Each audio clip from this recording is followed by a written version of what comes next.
So first I want to join Rob in thanking you all for coming today. And like Rob said, there was a lot of uncertainty in the campaign as to what Trump's policies regarding innovation might be, and that those uncertainties haven't been resolved at all, or at least very much. And so hopefully through events like these, there's still a chance to affect, not just sort of prognosticate what might happen, but also influence the way things might happen.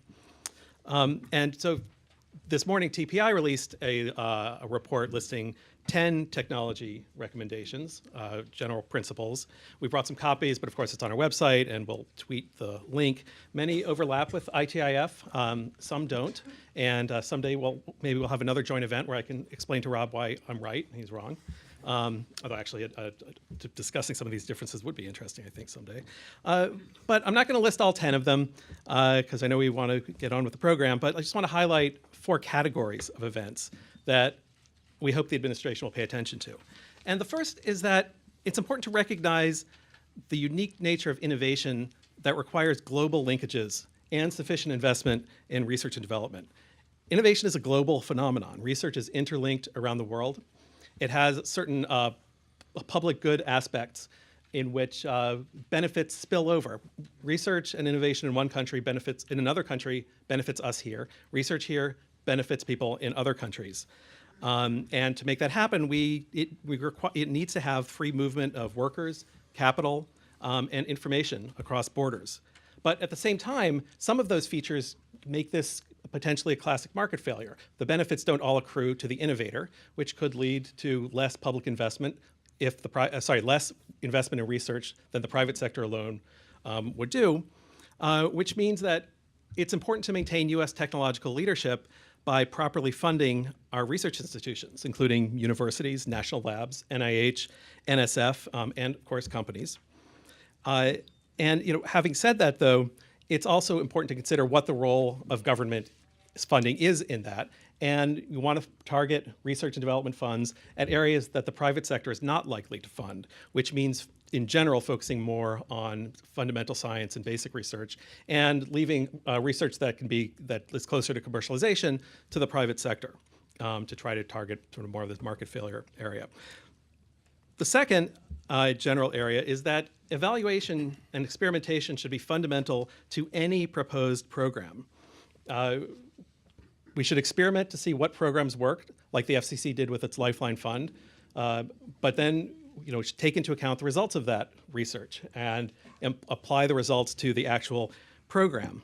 And you have to build evaluation in right from the beginning of program design. Otherwise, if you try to do it retroactively, it's much more difficult. And an important component of that is to not penalize agencies for having programs that didn't work if you evaluate them. You want the evaluations to be honest. An honest evaluation has to be able to conclude that a program didn't work. And for that to happen, the agency has to not be punished for having tried something that turns out not to work. You want to encourage experimentation across the board. Third, sort of in general, promote innovation and investment in ICTs, which means, we believe, moving away from public utility type regulation of broadband. That's not to say move away from worrying about competition issues, but that they should be addressed through antitrust enforcement as they are in the rest of the economy.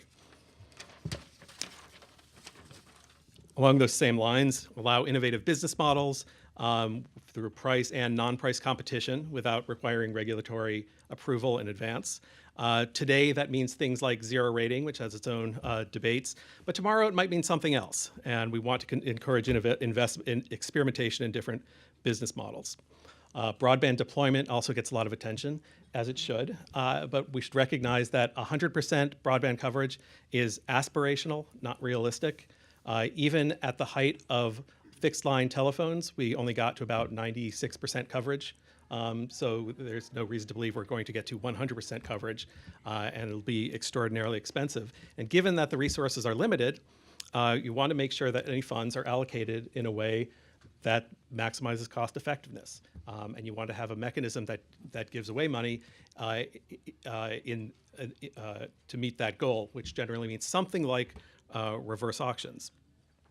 Like Rob said, we need to make more spectrum available. Part of that is not only releasing more spectrum into the pipeline, but also making sure that licensed spectrum, all licenses are fully flexible use. So that and allow them to be traded freely. The FCC has actually, over the years, done a good job on making steady progress on that. And I also think we need to develop an economics-based criteria for deciding which spectrum is going to be licensed and which spectrum is unlicensed. So far, it's been mostly the product of lobbying. And there are good reasons for both types of spectrum, but we should have a rational way of deciding what goes to what. We should also have coherent privacy rules that everyone cares about, based on cost-benefit analysis, but they should be applied consistently across the economy, not to different firms based on how they're categorized.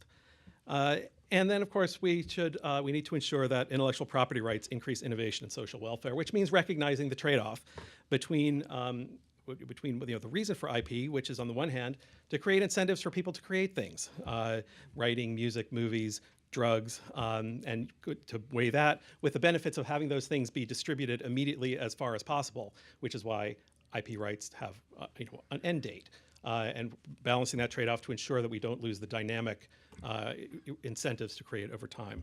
In the paper, we go into lots of detail and explanations. I hope you'll read it, consider it, argue where you think we're wrong, but we hope that it'll contribute positively.